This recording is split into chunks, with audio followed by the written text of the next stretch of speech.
YouTube? Welcome back to my channel. I'm Steph, growing in Zone 6B. If you are here for the first time, welcome for the first time. I am in Zone 6B, Ohio. Last week, I posted my first video of a short mini series where I am talking about seed starting. I talked about grow lights, the different options for grow lights, what I have experienced, what I've purchased, what works well. And so this week, I am going to talk about seed starting medium, what worked, what definitely didn't work for me, and how to combat some of the issues that comes along with it. So over the years, I've started my seeds in a lot of different seed starting mediums.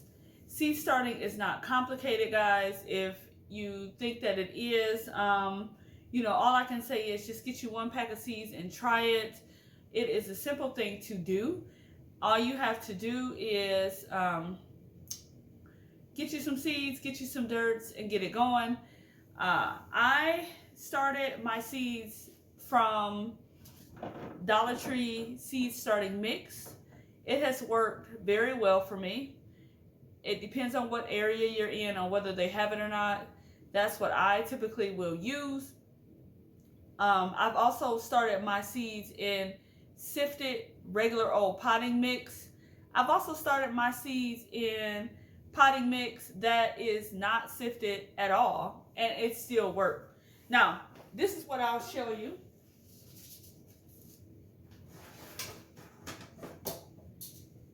Here is my seed starting dirt that I'm currently using. It is dry right now. I have gone ahead and just put it in there. This is pretty fine though. It has some perlite in here. That's those little white balls that you see. It runs through my fingers. You can see that it does not have really thick sticks in it.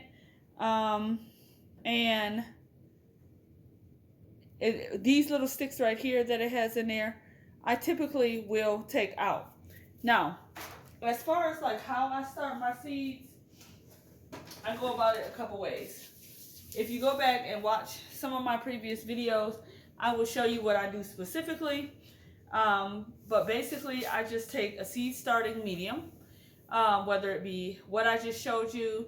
You can sift that out with a sifter that you can get from like Dollar Tree. You can leave it as is, just take the big sticks out. You can get you a bag of pressed or compressed peat moss or coco coir. Now, I know some people don't like to use one or the other because of sustainability, but I am giving you the option if that's what you want to do. I will go ahead and add some perlite to fluff it up a bit.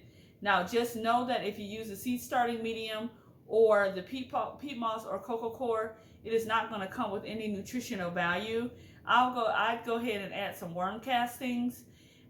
It's not a must if you don't have them, but it does help and get them off to a good start. So, to go through like some of the things that I have experienced when starting seeds. Number one, I bought a specific brand from my big box hardware store, and I got so many gnats. Oh my goodness. I had so many gnats. It was crazy. I got a crazy infestation, and I ended up having to repot everything, replant everything, use some seeds, some sticky tabs that I ordered off Amazon to get rid of those gnats. And also what works the best for me out of everything is mosquito bits. Now,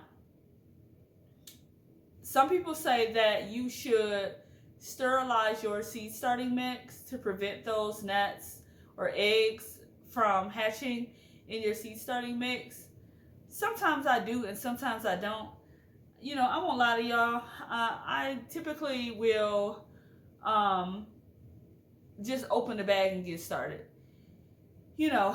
Don't follow my lead. If you want to sterilize, go ahead and water your seed starting mix with some boiling water. put a cover over the top of your container, let it sit until it cools down, and you should be good to go.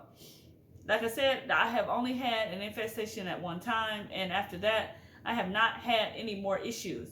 Now, when do you want to start your seedlings? So, if you look at, I'll give you an example. This blue, right? Yeah, blue curled kale, seed starting. And you look at the back of the package, it says that it is 10 to 14 days for germination. And it also says to harvest in 55 days. So, and then it says that you can plant this out in my zone in March or April. So, 55 days, you figure it's 30 days in a month, 60 days in 2 months. So that's like a month, almost 2 months, right? If it takes a full 14 days for your seedlings to start, then you're looking at another 2 weeks. So at that point, you're looking at 2 months and maybe 2 weeks. So for me, I like to err on the side of caution. 2 months from now, it is end of December. I don't start seeds until January. You can plant out this kale in March, April. Our last frost date is April the 10th or the 12th, somewhere around there. But you can plant out kale. Kale is super cold hardy, so you can plant it out early. So I just count backwards. So 55 days or 2 months, 2.5 months from now would be around March-ish. I'm going to say March-ish. So I can technically start this kale now, and if the weather holds up, put it out. What I typically do is look for warm weather. Before I got my greenhouse, I looked for warm weather that is kind of like what it is right now in Zone 6B, Ohio. It has been pretty mild. The winter hasn't really gotten going yet. It's been about 10 days of mild temperatures. If this kale was already germinated, I would go ahead and put it out right then. So, you know, if you're going to plant it out in March, April, err on the side of caution. I add an additional week or two to my warm weather crops, my tomatoes and my peppers, just because Ohio's weather is very unpredictable, and you can get a frost late in the season, and the last thing you want to do is stunt your growth or kill off your very young seedlings with this end frost. My birthday is in the end of May. I have seen it snow the end of May. So even though my last frost day is middle of April or second week of April, I don't plant out any warm crops until the second or third week in May, just to be on the safe side. Now, you know, that's it, y'all. Follow along with me, and I will show y'all what I do when I plant out my seedlings. I'll be starting some seeds next week. Stay tuned for that video coming up. And I hope you guys had a nice holiday. And, you know, you guys take care, and bye for now. If you have any questions, if you like this video, please hit that like button, you know, go ahead and subscribe, and I will see you guys on the next one. All right, take care, and bye for now.